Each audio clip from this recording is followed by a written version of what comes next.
kesehatan jasmani yang prima.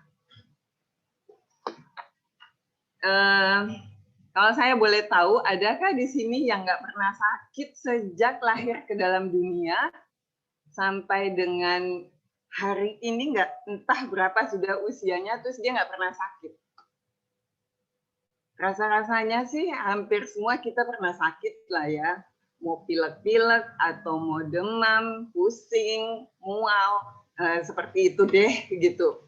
Biasanya tiap orang yang datang ke dalam dunia ini pasti sudah pernah terpapar dengan sakit apa aja lah gitu, sakit ringan, sedang, berat, seperti itu.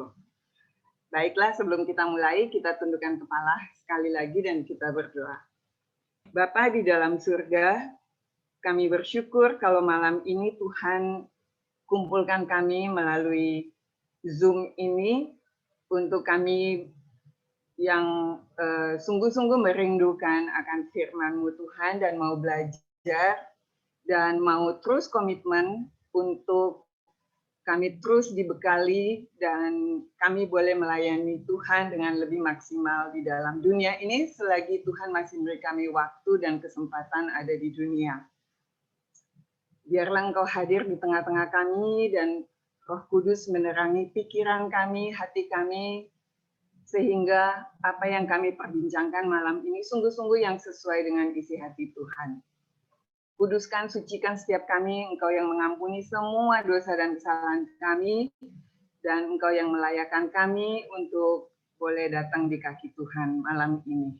Terima kasih Tuhan, kami mau serahkan seluruh jam waktu kami ke depan dalam tangan-Mu. Hanya di dalam nama Tuhan kami Yesus Kristus kami berdoa dan mengucap syukur. Amin.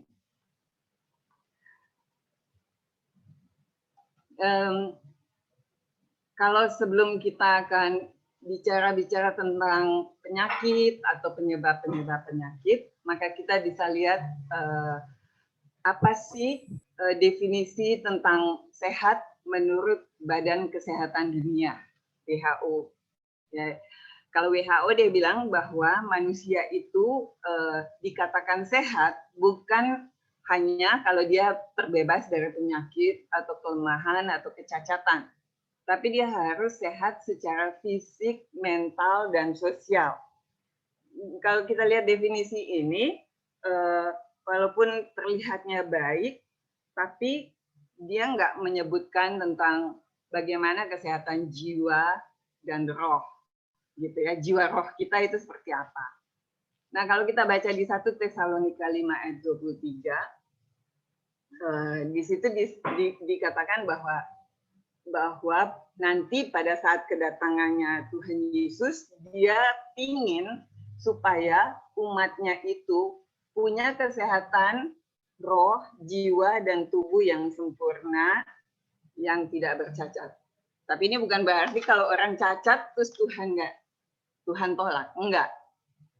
Tetapi bagaimana kita bukan hanya percaya aja, tetapi kita benar-benar menerima Kristus sebagai juru selamat dan Tuhan yang menyehatkan jiwa roh kita. Baiklah, maka saya sebagai dokter, saya melihat Alkitab kita ini luar biasa banget, ya, karena dari Alkitab ini justru saya bisa belajar loh bahwa penyebab penyakit itu apa aja, dan itu komplit banget, gitu ya, sehingga Alkitab ini menjadi pedoman saya untuk bagaimana men-treat pasien atau sesama saya manusia. Maka kita lihat ternyata di Alkitab itu dikatakan bahwa penyebab-penyebab daripada penyakit itu penyebabnya yang terutama banget itu adalah akibat dosa. Gitu ya. Jadi ternyata banyak sekali manusia itu sakit. Itu kalau kita cari secara medis belum tentu ketemu loh sakitnya. Tapi dia bisa manifestasi sakit ini, sakit itu, segala macam gitu, tetapi waktu dicari secara laboratorium, secara di ronsen atau pemeriksaan penunjang yang lain bisa nggak ketemu apa sih penyebabnya, sehingga banyak dokter suka begini, bingung loh sama itu pasien, cari-cari apa sih penyebabnya kok nggak bisa ketemu, tapi dia sakit, beneran sakit gitu, ada yang sampai lumpuh, ada yang sampai nggak bisa ngomong, ada yang tampaknya sangat menderita dan sebagainya. Dan waktu dipelajari, gitu, belajar sih di buku kedokteran, tapi yang kayak begitu-begitu kan itu masih dalam penelitian dan sebagainya. Tapi waktu buka firman Tuhan, misalnya di Kejadian 2 ayat, di Kejadian, kita lihat waktu pertama kali manusia pertama, waktu pertama kali manusia jatuh dalam dosa, maka di Kejadian ini, karena kita waktunya singkat ya, jadi saya juga singkat-singkat. Maka di Kejadian 3 kita lihat sejak Adam dan Hawa itu melanggar perintah Tuhan, melanggar firman Tuhan, maka muncul kesakitan yang pertama sekali di situ, semua kita udah tahu adalah kesakitan waktu bersalin. Yang seperti itu ya, itu ada di ayat 16, Kejadian 3 ayat 16. Firman-Nya kepada perempuan itu, susah payahmu waktu mengandung akan kubuat sangat banyak. Dengan kesakitan engkau akan melahirkan anakmu. Ya, kayak begitu. Jadi itu kesakitan muncul sejak manusia jatuh dalam dosa. Mungkin kalau manusia nggak jatuh dalam dosa, mungkin waktu melahirkan nggak harus sakit-sakit. Kemudian ada penyakit yang terjadi karena kutuk ya, atau karena kesalahan Bapak. Jadi kalau kita tahu di Keluaran 20 ayat 4 sampai 6 itu memang ada perintah di situ, jangan membuat bagimu patung gitu kan, yang menyerupai apapun juga, baik di langit, di atas, atau yang ada di bumi, di bawah, atau yang ada di dalam air, di bawah bumi, jangan sujud menyembah dan sebagainya itu. Dan kalau engkau tetap melakukan itu, maka Tuhan Allah cemburu dan dia akan membalaskan kesalahan Bapa kepada anak-anaknya, kepada keturunan ketiga, keempat dari orang-orang yang dianggap membenci Tuhan. Nah, kalau udah kayak gitu, segala sakit penyakit yang aneh-aneh akan muncul. Kemudian, tentang orang yang lumpuh akibat dosa, yang disembuhkan oleh Tuhan Yesus karena iman saudara-saudaranya yang mengusung dia kepada Tuhan. Ini kita semua juga tahu gitu ya ceritanya, bagaimana ada orang yang berdosa dan ada orang yang sakit, dia sakitnya lumpuh dan kemudian diusung oleh teman-temannya atau saudara-saudaranya sampai mesti buka plafon gitu ya, plafon rumah orang dan turunkan orang itu di kaki Tuhan. Dan oleh karena iman saudara-saudaranya itu, Tuhan bilang dosamu sudah diampuni. Bahkan ada yang protes-protes, siapa dia? Kok dia bisa ngampunin dosa apa segala macam. Tapi kita lihat ternyata karena dosa kalau gitu. Maka dia lumpuh sampai segitunya. Seperti itu. Kalau di Mazmur 107 kalau saya baca ayat 17 dan 18 itu dikatakan ada orang yang menjadi sakit oleh karena kelakuan mereka yang berdosa dan disiksa oleh sebab kesalahan-kesalahan mereka. Boleh bayangkan itu. Ternyata ada orang yang jadi sakit macam-macam karena kelakuannya yang berdosa, gitu ya. Dan sampai mereka jadi susah untuk makan, untuk minum, untuk segala macam, dan sudah sampai pada pintu gerbang maut. Ya, dikatakan seperti itu. Atau di Mazmur 32 ayat 10 itu mengatakan begini, banyak kesakitan diderita orang fasik, tetapi orang yang percaya kepada Tuhan dikelilinginya dengan kasih setia. Jadi kita lihat, ya ampun, memang dosa itu kan satu pribadi yang begitu mengikat manusia, yang membuat manusia itu begitu terputus hubungannya dari Tuhan, dan akhirnya dia nggak menyadari kalau dia itu ada di gerbang maut sebenarnya gitu, dan nggak ada jalan lain kecuali dia harus berdamai dengan Tuhan, dengan dirinya dan dengan sesamanya. Dia harus sungguh-sungguh menyesal, dia harus minta pengampunan Tuhan, dia harus mengalami kelahiran baru gitu untuk pemulihan. Nah, yang lain lagi dikatakan di dalam 1 Korintus 11 ayat 29 sampai 30. Ini banyak loh ya. Jadi ada orang-orang dengan penyakit, kelemahan, bahkan sampai kematian. Karena apa? Karena dia makan roti dan minum cawan Tuhan dengan tidak layak.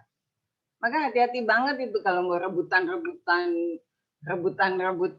apa namanya itu tubuh Kristus yang dilambangkan dengan roti ya waktu perjamuan, atau darah Yesus yang dilambangkan dengan anggur dan sebagainya, itu nggak main-main. Itu harus ada di dalam kelayakan, harus ada dengan benar-benar sebelum akan menerima itu, kita harus introspeksi diri, kita harus di dalam kekudusannya Tuhan, kita harus sudah di dalam Tuhan. Jadi bukan asal-asal terus rebutan-rebutan terus nanti bagi-bagi ke tetangga yang sakit, ke siapa gitu ya, itu mesti hati-hati. Maka banyak sekali orang yang nanti akan mengalami sakit, penyakit, kelemahan, kematian, tapi nggak diketahui apa penyebabnya. Nah, seperti itu. Nah, kemudian ada lagi penyakit akibat macam-macam sikap rohani yang buruk, ya gitu. Jadi yang orang-orang yang sombong, yang menyimpan dengki atau kepahitan, luka-luka batin, dan sulit mengampuni, yang banyak sekali ya untuk masalah-masalah yang seperti ini, yang akhirnya membawa sakit penyakit yang luar biasa, penyakit stres. Dari stres itu nanti membuat penyakit nggak bisa tidur, akan membuat dia deg-degan jantungnya, membuat asam lambungnya naik, jadi GERD dan sebagainya, gitu ya. Dan akhirnya nggak ada keseimbangan dalam kesehatan tubuhnya. Ternyata penyebabnya ya mesti dikonsul dia. Ada yang model-model seperti ini. Dan kemudian ini semuanya dari Alkitab. Ada penyakit yang dipakai Tuhan untuk menyatakan kemuliaan. Itu kita tahu ya di Yohanes 9, bagaimana ada orang yang buta sejak lahirnya. Itu kita tahu ceritanya semuanya. Dan kalau saya baca secara cepat, waktu Yesus sedang lewat, dia melihat seorang yang buta sejak lahirnya. Murid-muridnya bertanya kepadanya, "Rabi, siapakah yang berbuat dosa? Orang ini sendiri atau orang tuanya, sehingga dia dilahirkan buta?" Jawab Yesus, "Bukan dia dan bukan juga orang tuanya, tetapi karena pekerjaan-pekerjaan Allah harus dinyatakan di dalam dia." Jadi ternyata ada penyakit bukan karena dosa, bukan karena dosa siapapun, bukan dosa nenek moyang, orang tua, atau dosanya dia, tetapi karena ternyata supaya Tuhan bisa menyatakan kemuliaannya melalui sakit penyakit yang diderita seseorang. Nah, untuk yang kayak begini biasanya ada suka kesembuhan ilahi ya, karena dari Tuhan sendiri. Nah, kemudian ada penyakit yang terjadi karena kuasa gelap. Banyak orang suka bilang, gue nggak percaya itu sama setan-setan atau apa segala macam. Buktinya waktu Tuhan Yesus datang ke dalam dunia, salah satu juga adalah dia selalu mengusir roh-roh jahat dan sebagainya ya dari orang. Nah, ada juga, jadi kalau saya lihat ada loh beberapa kali yang datang di tempat praktek saya itu dia pakai kuasa gelap atau dia dapat penyakit karena kuasa gelap. Itu walaupun mau disuntik, suntikannya nggak bisa tembus. Nah, ini sekarang musim vaksinasi ya. ada beberapa dokter selalu kita di grup itu selalu, aduh parah banget deh, tadi ada pasien mau disuntik sampai diapain nggak bisa, nanti bilang dalam nama Yesus, enyah roh jahat gitu ya dari dalam dia, suntikannya tembus masuk. Jadi ada itu penyakit-penyakit yang disebabkan karena kuasa kegelapan. Ya, jadi oleh iblis, setan, roh jahat. Banyak orang kan suka pergi ke gunung-gunung mana, ke sungai-sungai mana, ke laut mana gitu, atau ke hutan-hutan untuk ngilmu.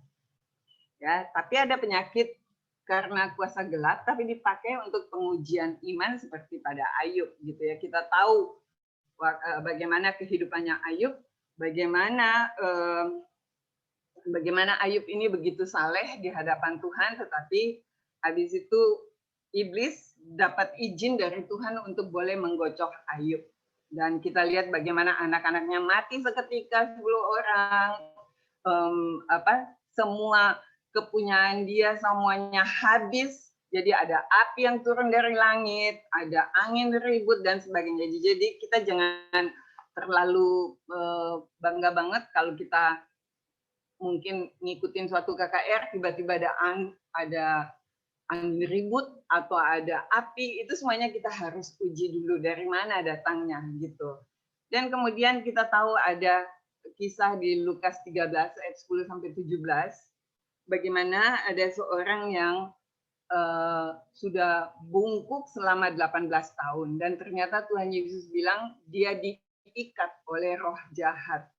Jadi ternyata bukan semua orang yang tulangnya rusak, tulangnya sampai bungkuk sekali. Saya pernah berapa kali lihat ada orang begitu bungkuknya, ya sampai kepalanya hampir menyentuh lantai, gitu ya. Ternyata bungkuk pun bisa disebabkan karena dia diikat oleh kuasa gelap. Itu penyakit-penyakit. Nah, itu penyakitnya merusak tulang. Kemudian ada penyakit yang diizinkan Tuhan supaya orang itu atau hambanya itu mawas diri dan rendah hati. Itu kita tahu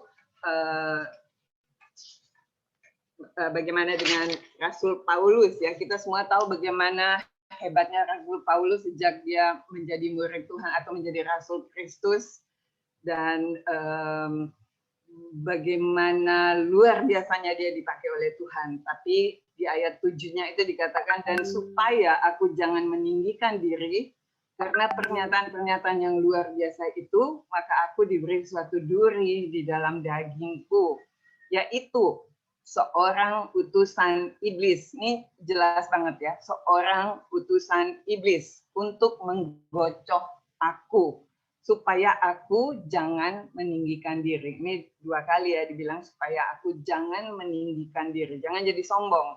Udah dipakai Tuhan dengan luar biasa di dalam pelayanan, jangan sampai kita menjadi sombong rohani dan sebagainya. Dan tentang hal itu aku sudah 3 kali bersuruh kepada Tuhan supaya utusan iblis itu mundur daripadaku. Tetapi jawab Tuhan kepadaku, cukuplah kasih karuniaku bagimu, sebab justru dalam kelemahanmulah kuasaku menjadi sempurna. Sebab itu terlebih suka aku bermegah atas kelemahanku, supaya kuasa Kristus turun menaungi aku. Karena itu aku senang dan rela di dalam kelemahan, di dalam siksaan, di dalam kesukaran, di dalam penganiayaan dan kesesakan oleh karena Kristus. Sebab jika aku lemah, maka aku kuat.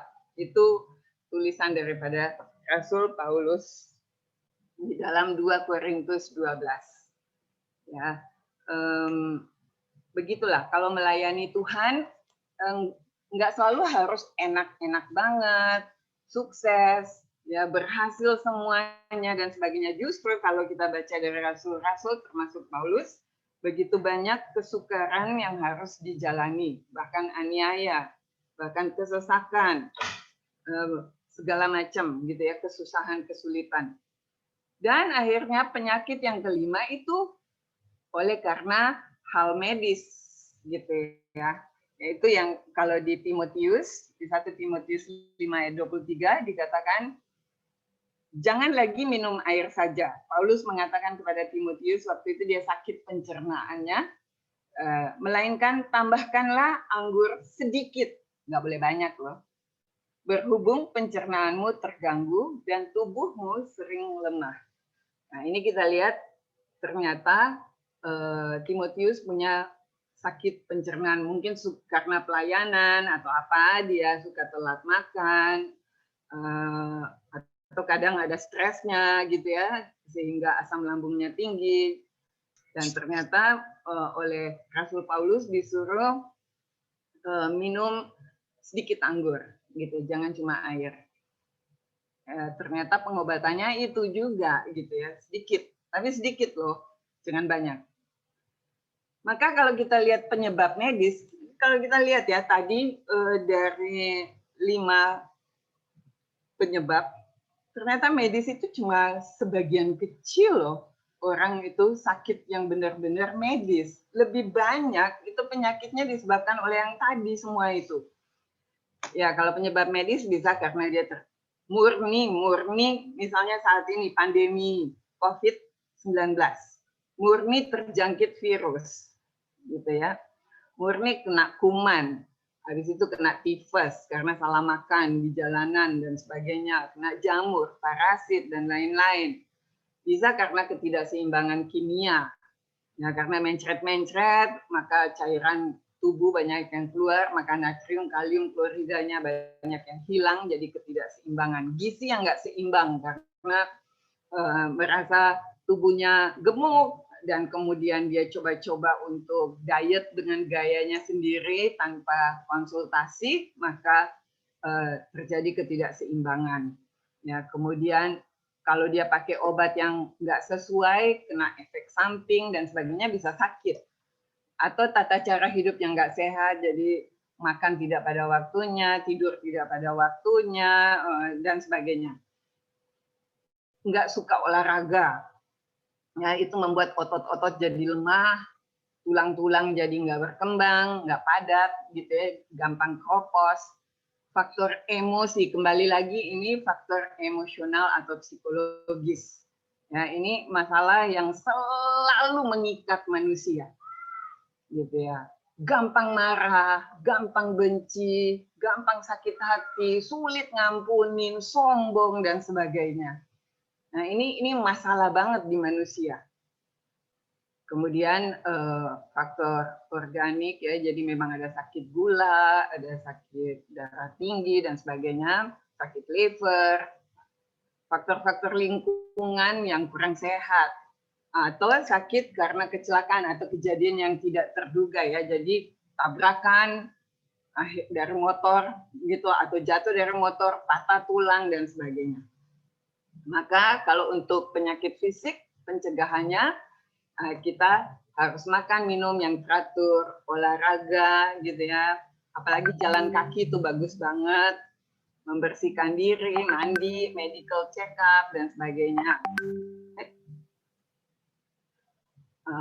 Bekerja ya. Sekarang ini banyak work from home. Ya, tetap aja kita boleh cari kerjaan kita yang menyenangkan. Kemudian tempat tinggal, lingkungan harus dibuat, ditata supaya sehat, ada oksigenasi yang bagus dan sebagainya. Jangan lupa bisa rekreasi, tapi jangan berkerumun, cari tempat yang sepi, gitu ya. Jangan lupa istirahat juga harus cukup. Sedangkan pengobatan Alkitabiah yang penyakit-penyakit akibat dosa kita udah tahu. Misalnya 1 Yohanes 1 ayat 9 mengatakan, apabila kamu mengaku dosa, maka dia adalah setia dan adil, dia akan mengampuni semua dosa-dosamu dan menyucikan engkau dari segala kejahatanmu. Seperti itu. Jadi artinya kita memang harus datang kepada Tuhan, harus menyesal sungguh-sungguh untuk semua dosa dan mengalami kasih dan pengampunannya. Kemudian untuk yang tadi, misalnya dia buta karena memang itu kehendak Tuhan, biasanya ada kesembuhan ilahi. Sedangkan untuk penyakit-penyakit yang akibat kuasa gelap, selain kita harus sudah punya Kristus di dalam hidup kita, kita juga harus putuskan semua itu di dalam nama Tuhan Yesus. Diputuskan di dalam nama Tuhan Yesus. Seperti Di dalam Filipi 2 ayat 9 dikatakan bahwa itulah sebabnya Allah sangat meninggikan Yesus dan mengaruniakan kepadanya nama di atas segala nama, supaya dalam nama Yesus bertekuk lutut segala yang ada di langit dan yang ada di atas bumi dan yang ada di bawah bumi, dan segala lidah mengaku Yesus Kristus adalah Tuhan bagi kemuliaan Allah Bapa. Maka di dalam nama Yesus semuanya pasti takluk. Kemudian walaupun mengalami gocohan iblis, nah, misalnya Rasul Paulus tadi supaya tidak meninggikan diri, kalau dia mengalami sakit penyakit pun, tapi pengobatannya adalah kita lihat di dalam segala kelemahannya sekalipun lemah tubuh, Rasul Paulus tetap melayani Tuhan dengan roh yang berkobar-kobar. Di situ dia bisa melayani semaksimalnya. Jadi jangan kita baru aja berasa nggak, selalu ada alasan gitu ya supaya kita nggak melayani Tuhan. Sayang banget gitu ya. Padahal kesempatan kita di dalam dunia itu nggak lama-lama amat sih. Saya aja ngerasanya ya ampun, sekian tahun yang lalu usia saya masih segini. Hari ini sudah sampai di 63 tahun. Itu berarti kalau saya dikasih usia cuma sampai 70 tahun, berarti 7 tahun lagi saya selesai di dunia ini. Nah, sedangkan untuk penyakit-penyakit medis biasanya dengan terapi kedokteran, ya dengan terapi kedokteran, tapi jangan lupa untuk tetap memohon pertolongan dan berkat Tuhan melalui doa-doa supaya kita juga kalau Tuhan berkenan kita boleh dipulihkan. Tapi habis dipulihkan, so what next? Apakah kita cuma akan hidup biasa-biasa aja seperti dulu-dulu lagi, cuek-cuek, dingin-dingin kepada Tuhan, atau kita justru melihat, ya ampun Tuhan, Engkau masih mengasihi aku hidup, aku mau dipakai oleh Tuhan menjadi alat supaya bisa hidup lebih maksimal dan memuliakan Tuhan.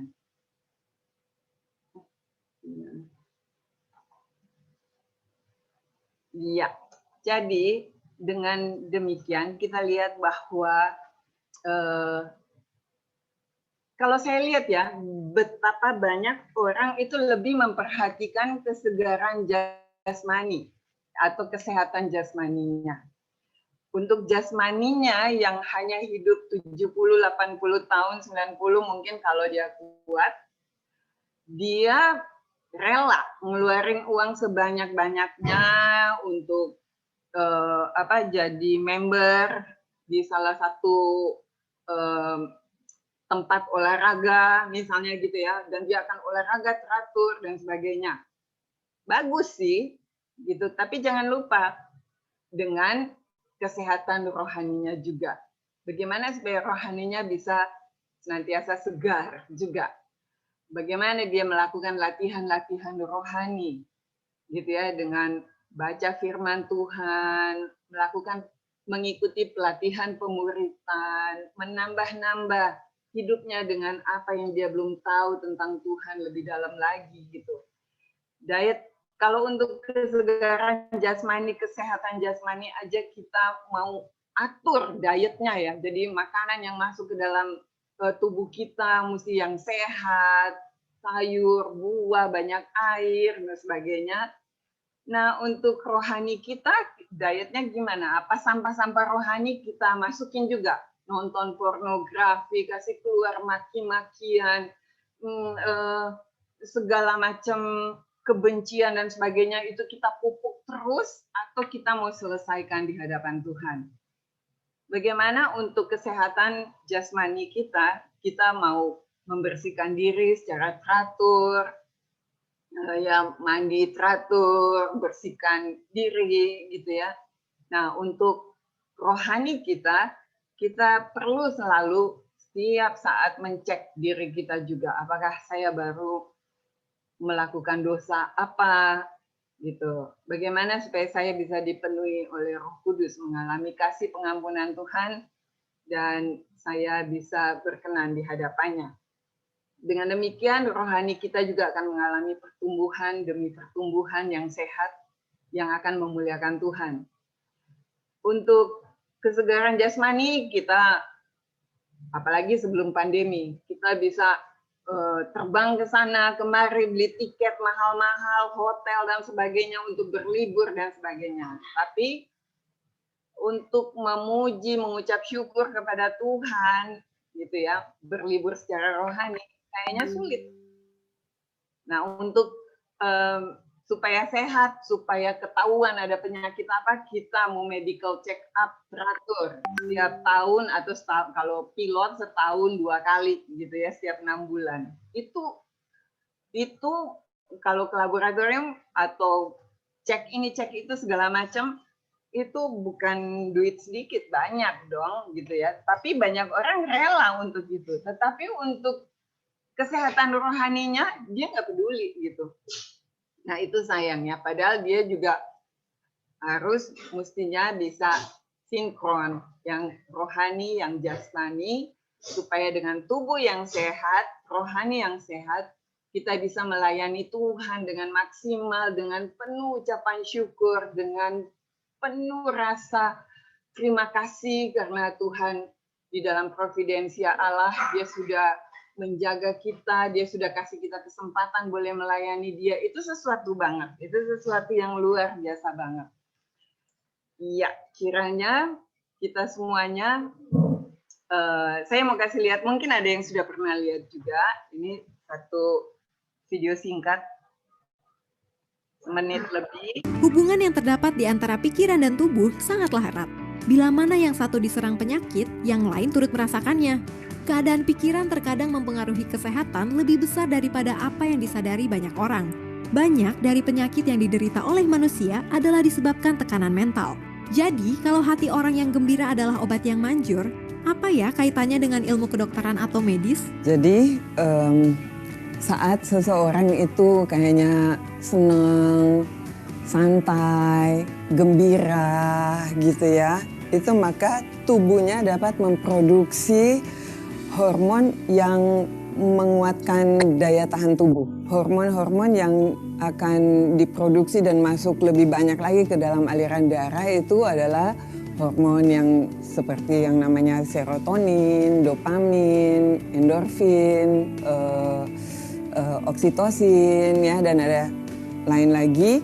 Dan itu semua akan membuat tubuh seperti dapat sinyal untuk ngebentuk sel-sel imun yang jadi meningkat di dalam tubuh. Banyak orang menderita cacat seumur hidup yang sebenarnya dapat menjadi baik jikalau mereka berpikir baik. Bahkan ada juga karena merasa tidak puas, menyesal, dan bersalah bisa menjadikan seseorang merusak hidupnya, bahkan mengakhiri hidupnya. Nah Jesiars, kalau dilihat dari masalah tadi, apakah ada faktor medis yang berkaitan dengan firman mengenai hati yang gembira adalah obat yang manjur? Waktu membaca Alkitab gitu dan menemukan kata-kata daripada firman Tuhan oleh Rasul Paulus, ini di dalam Filipi 4 ayat 8 yang mengatakan, jadi akhirnya saudara-saudara, semua yang benar, semua yang mulia, semua yang adil, semua yang suci, semua yang manis, semua yang sedap didengar, semua yang disebut kebajikan dan patut dipuji, pikirkanlah semuanya itu. Paulus itu sangat menyadari kalau hati yang gembira, hati yang baik, hati yang indah itu benar-benar adalah satu kekuatan baik di dalam tubuh jasmani, apalagi dalam tubuh rohani, karena dapat memuliakan Tuhan. Di sini juga ditulis di dalam Amsal 4 ayat 23, jagalah hatimu dengan segala kewaspadaan, karena dari sanalah terpancar kehidupan. Seperti itu ya. Artinya kita mesti jaga hati ini, jangan diisi dengan sampah rohani, dengan kemarahan, kebencian, dengan stres, dengan segala stres yang negatif ya maksudnya. Kesimpulannya adalah marilah kita menghargai hidup. Hidup itu begitu luar biasa dianugerahkan oleh Tuhan. Jangan kita buang-buang kesempatan. Jangan kita hanya hidup di dalam kegelapan, tapi marilah kita datang kepada Tuhan, jalani kehidupan yang sesuai dengan kehendaknya, supaya kita juga boleh hidup lebih lagi memuliakan Tuhan. Ingat bahwa hati yang gembira adalah obat yang manjur. Hubungan yang terdapat Iya. Demikianlah, terima kasih, Tuhan Yesus memberkati kita semuanya. Mungkin Bang Francisco bisa berdoa untuk firman Tuhan. Baik, terima kasih banyak Bu Stefani Firman atas renungannya. Kita akan tutup dalam doa. Bapa surga, Bapa yang terpuji, Bapa yang Engkau hadir sebagai tabib yang agung bagi kami semua saat ini ya Tuhan. Kami adalah anak-anak-Mu, manusia yang penuh dengan dosa dan kesalahan. Bahkan kami malam hari ini boleh diingatkan lewat hamba-Mu Ibu Stefani Tuhan, ketika hidup kami begitu berharga di mata Tuhan. Kami boleh melihat kesempatan yang Kau berikan bagi kami semua saat ini, dengan kesehatan kami, dengan umur kami Tuhan, boleh kami melayani Engkau dengan luar biasa, dengan keberadaan kami saat ini ya Tuhan. Bapak, kami tidak boleh lagi untuk melihat ataupun tidak peduli dengan kesehatan kami, bahkan tidak peduli dengan kerohanian kami Tuhan. Kami mau sungguh-sungguh Tuhan malam hari ini melihat renungan firman-Mu Tuhan, itu boleh menguatkan kami semua. Bapak, kami bersyukur Tuhan buat Ibu Stefani, Engkau terus lebih lagi pakai beliau ya Tuhan, dalam seluruh pekerjaan, tugas, pelayanan Tuhan, hamba-Mu sebagai dokter, bukan keluarga semuanya Tuhan, Engkau saja memberikan kekuatan, kesehatan, kemampuan, ya terus Tuhan pakai dalam kehidupannya, dalam pelayanan sebagai dokter. Bahkan juga buat kami semua anak-anak-Mu Tuhan, sebagai lembaga BKPAK, anggota, bahkan kami yang terus sama-sama boleh melayani, baik yang sekarang masih di mahasiswa ataupun profesional, bahkan hamba Tuhan, bahkan semuanya Tuhan yang kami terlibat, kami boleh sama-sama Tuhan memberikan yang terbaik buat Engkau ya Tuhan, lewat tubuh kami, lewat hidup kami Tuhan, dan itu semua menjadi berkat buat banyak orang. Bapak, terima kasih buat renungan-Mu. Kami mau tutup renungan ini hanya dalam nama Yesus kami berdoa dan mengucap syukur. Amin.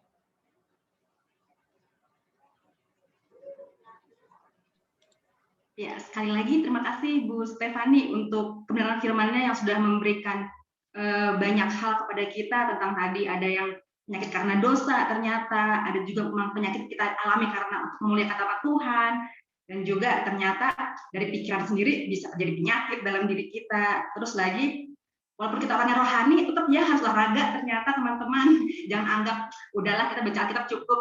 Ternyata perlu balance juga, perlu olahraga. Olahraga itu bukan untuk kurus, tapi untuk sehat gitu. Dan itu membuat kita jadi ada balance rohaninya, kita memang harus melakukan dosa agar keluar yang jahat-jahat atau kotor dari diri kita gitu. Baca firman Tuhan itu untuk melengkapi kita, tapi juga untuk dari jasmaninya tadi olahraga, makan makanan yang sehat, yang teratur, hidup yang teratur, dan mungkin jangan begadang kali ya kalau nggak perlu gitu. Oke, teman-teman, abang dan kakak, saat ini kita akan doa bersama, doa syafaat, karena di BKP kita percaya doa kita itu bukan hanya untuk diri kita sendiri, tapi untuk orang lain. Di sini saya bacakan dari Filipi 2 ayat 4. Filipi 2 ayat 4, dan janganlah tiap-tiap orang hanya memperhatikan kepentingannya sendiri. Saya ulangi, dan janganlah tiap-tiap orang hanya memperhatikan kepentingan sendiri, tetapi kepentingan orang lain juga. Dan saat ini kita akan memberikan pokok doa yang akan kita doakan bersama-sama. Yang pertama adalah mengucap syukur. Yang mengucap syukur kita bagi dua saja, yaitu untuk teman-teman yang pria dan juga teman-teman yang perempuan. Untuk teman-teman yang perempuan, mengucap syukur untuk anugerah kehidupan yang Allah berikan kepada kita hari demi hari, menyertai setiap aktivitas kita, setiap aspek kehidupan kita. Untuk teman-teman yang pria, laki-laki, mengucap syukur untuk pelayanan telah kita laksanakan di sepanjang minggu yang lalu, ada LTC, PI, pembinaan pengurus, ibadah mahasiswa, dan juga yang lain-lainnya. Dan doa ini, teman-teman, mari kita ucapkan bersama-sama, atau untuk yang belum terbiasa, boleh juga dalam hati berdoanya. Masih ingat ya pokok doanya untuk mengucapkan syukur, dan mari kita bersatu dalam doa.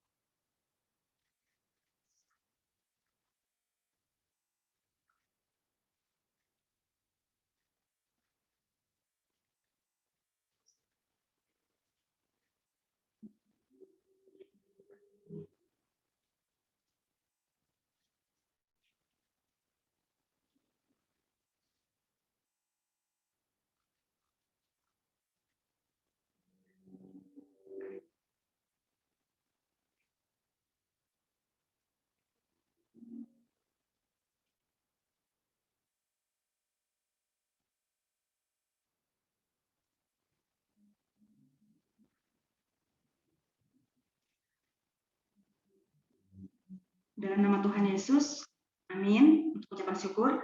Dan sekarang kita akan masuk dalam doa permohonan, akan kita bagi. Di sini ada 30 partisipan di dalam ibadah kita keseluruhan. Ada doa, oke saya bagi di sini.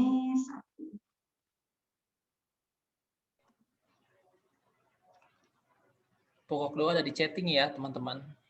Oh iya, ada di chat, sudah di-share. Ini sih saya bagikan dari Bang Andi Alfred, maaf. Oke, dari Bang Francisco, Kak Leni, Christina Pakpahan, dan Kak Asima. Sampai Kak Asima.